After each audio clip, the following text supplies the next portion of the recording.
Члены Совета Республики ад Витебской области провели прамыя телефонные линии по пытаннях семейной политики и удосконаления законодаўства ў сферы шлюбу и семьи.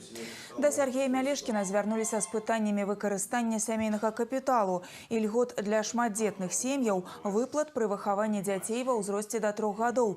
Тэлефанавалі таксама с прапановамі законодаўчых новаций.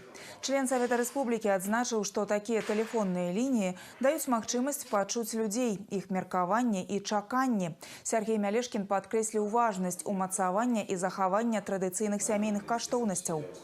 Сегодня члены Совета Республики, уверен, все работая в своих регионах, на площадках, не зря делаем акцент на необходимость создания семей, сохранения традиционных ценностей. В этом направлении будем работать. Встречи непосредственно важны с молодежью. И здесь работаем в университетах, в наших специальных учреждениях, вузах, СУЗах.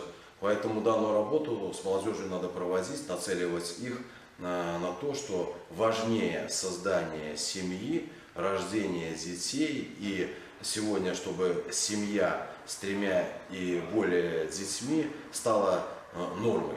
Вот об этом важно сегодня на всех уровнях нашей страны говорить, общаться и показывать личным примером. Менавіта асабістым прыкладам Сергей Мялешкин показывае, шматдзетная сям'я – гэта шчасце, памножанае ў разы. Разам з жонкай член Совета Республики выхоўвае 4 дзяцей.